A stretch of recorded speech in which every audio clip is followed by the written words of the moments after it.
Hello students, welcome to Dr. Holmes Academy. Dear students, today we will start our new topic, chapter number 9th, sequences and series. Dear students, in class 10th, you studied about AP series. ਤੁਸੀਂ ਰਾਜੇ 10th class ਦੇ ਵਿੱਚ arithmetic progression chapter number 5th study ਕੀਤਾ ਹੋਇਆ ਹੈ।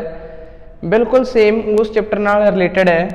उहदे विच terms आउंदियां सी राजे A stands for first term, D stands for common difference, N stands for nth term, N stands for nth term, A10 stands for 10th term, A18 stands for 18th term. Is it clear? N का formula तो given होंदा सी राजे A plus N minus 1 D. अज असी राजे exercise 9.1 की गल कर रहे हैं। एक्सरसाइज 9.1 दे विच की है राजे, तुसी टर्म्स फाइंड आउट करनी है। तुहानू ए एन टर्म गिवन होगी, A N minus nth term given है। For example find question number first, find first four terms whose nth term is defined as 3 plus 4n। 3 plus 4n it means a value की दी रजे an the, an is equal to 3 plus 4n। असी find out की करनी है first four terms find out करनी है राजे। First four मीनस a1 a2 a3 a4, एक राजे first four terms असी find out करनी है। an गिवन है, इट मीनस n की वैल्यू सबस्टिट्यूट करनी है। फर्स्ट ऑफ ऑल n की वैल्यू कितनी सबस्टिट्यूट करनी है राजे 1, n is equal to 1, it मीनस 3 plus 4 into 1, answer is 7। A2 it मीनस n की वैल्यू सबस्टिट्यूट कर कितनी करनी है राजे 2, A2 is equal to 3 plus 4 into 2, answer is 11।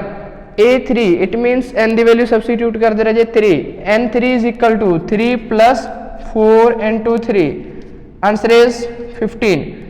A4 3 plus 4 into 4, answer is 19। तो तुहाडियां फर्स्ट फोर टर्म्स की आ गई राजे 7 11 15 19। Is it clear? यह तो question number first. Question number second, find 10th term. For example find 10th term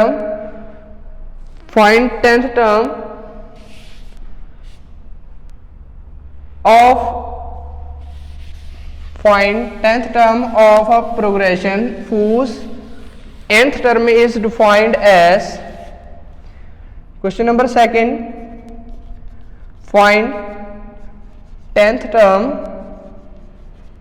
of a sequence, the series whose nth term is defined as 2 raised to the power n। for example 2 raised to the power n, it मीनस an is equal to 2 raised to the power n। असी find की करनी है राजे 10th term, तो A10 is equal to 2 raised to the power 10। Is it clear? Any problem? Is it clear? तो ये नाल ही राजे तुसी तुहाडी एक्सरसाइज है जिहड़ी इहदे विच क्वेश्चन किस तरह दे आउंदे है, find first five terms find out करनी है। तो फर्स्ट 5 दे विच राजे की आ जांदा है A1 A2 A3 A4 A5। ਜਾਂ क्वेश्चन ਦੇ ਵਿੱਚ ਕੀ ਆਉਂਦਾ ਹੈ, if an is equal to 2 plus 5n square, find ਇੱਥੇ ਗਿਵਨ ਹੈ ਤੁਹਾਨੂੰ indicated terms A9 A11, find the indicated terms against the sequence ਦੇ ਅੱਗੇ ਜਿਹੜੀ ਇੰਡੀਕੇਟਡ ਟਰਮਸ ਆ ਉਹ ਫਾਈਂਡ ਆਊਟ ਕਰੋ। ਤੁਹਾਨੂੰ ਇਹ an ਗਿਵਨ ਹੈ ਰਾਜੇ, ਤੁਸੀਂ फाइंड की करना है A9 A11। इट मीनस n की वैल्यू 9 सबसीट्यूट कर दो 2 + 5 9 स्केयर a 11 2 + 5 11 स्केयर। तो ये रजे तुहाडी एक्सरसाइज 5.1 बिल्कुल सेम इस तरह की क्वेश्चन है। तो तुसीं वो रजे एक्सरसाइज 5.1 ट्राई करनी है। If you are facing any problems then you can send me your problems. In our next lecture we will try to solve all these problems. Thank you. Bye.